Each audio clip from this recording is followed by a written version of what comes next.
ciidanka booliiska Soomaaliya maanta waa ay 75 jirsadeen waxaana munaasabad ay ugu dabaaldegayeen curashadoodii 20 Diseembar 1943 ay ku soo bandhigeen garoonka kubadda cagta Banaadir halkaas oo awoodooda ciidan iyo waajibaadka ay dalkooda u hayaan ay tusiyeen dadweynaha ka soo qayb galay مسؤوليين كسعتي دولة الصومالية وهجامينية مدحونها دلكا مدن محمد عبد الله فرماجو دنجرياش الدولة ده عالم كصومالية أمتنا سراكيش عيدا ماذا كلا دوان قيبها كلا دوان بالشدة كون الجبل كبنادر أي جوبتا أي عيدا ماذا كسر بندقيين دبلدقو ذا مالين تنفذيي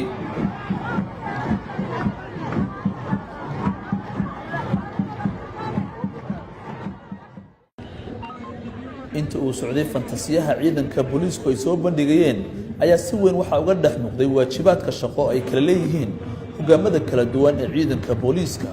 oo maanta ay ka qayb galeen u bixi ay ka geeriyoodeen ciidamadii ka tirsanaa booliiska oo lagu xanaaneeyo dugsiga barbaarinta ciidanka booliiska lana siiyo xanaane heer qaran ah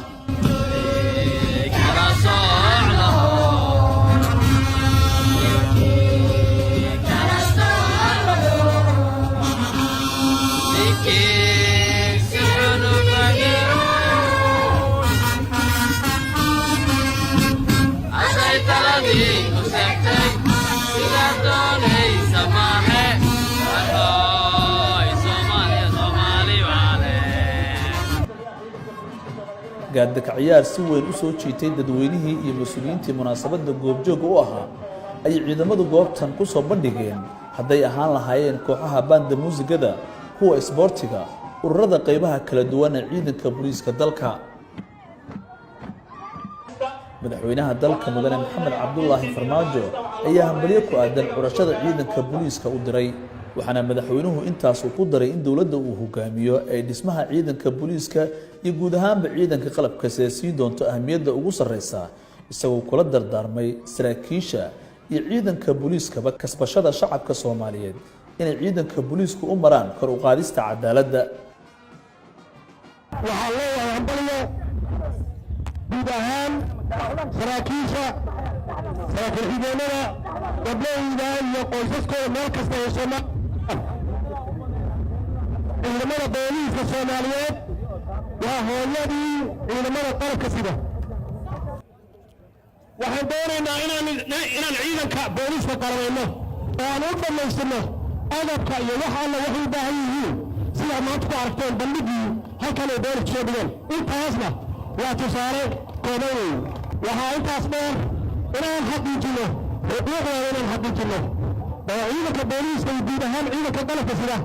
aan xuquuqdooda aan xaqiijino oo aan u dhamaystirno hadday tahay mushaaraad hadday tahay caafimaad iyo hadday tahay daryeel kale insha allah haddii la yidhaahdo kii naga geeriyooda kii naga baxa carruurtiisa annagaa ka mas-uula sida carruurteena halkan joogtoo kale oo maanta noo sameynayay wacdaraha iyo mahrajaanka noo sameynayay shacabka Soomaaliyeed waxaa ku helaysa taageeradooda iyo kalsoonidooda inay cadaalad samaysaan maxaa yeelay cadaaladdu waxay ka bilaabanaysaa isteeshinka booliiska way ka bilaabanaysaa markii hooyo ama ilmo yimaadaan ama qof dhibaataysan waxay rabaan dadkaas cadaaladooda inay siisaan oo oobiya ninka fadhiya inuu wax saxa ka qoro wax rasmi ah ka qoro qofka daalanka ah oo dhibkooda la soo qabto cadaaladdu waxay ka bilaabanaysaa si ay biyo baaraysana inay si sax u baarto oo aysan maleegin evidence-ga xaqiiqda aysan maleegin ay run ka sheegto ay u gudbiso marka xeer ilaaliyaha ilaa maxkamadda cadaaladdu waxay ka bilaabatay hoos idinkeeda ka bilaabatay shacabka Soomaaliyeed haddaad doonaysaan inay harataan niyaddooda iyo taageeradooda waxaa loo baahan yahay inay cadaalad ku dhaqmaan inay cadaalad u samaysaan shacabka Soomaaliyeed ayuu weydiistay madaxweyne Farmaajo inay isgarab taagaan ciidanka qalabka sida si waajibaadkooda ay u oofiyaan shacabka Soomaaliyeed waxay weydiisanaynaa inay gacan siiyaan ciidamada qalabka sida booliiska iyo xoogga iyo nabad sugidda iyo taliska maxaa ku raahdaa asriinta kulligood inay siiyaan oo ay gacan siiyaan oo la shaqeeyaan maxaa yeelay maalin walba waa noo dhimanayaan oo naftooda loo halligaya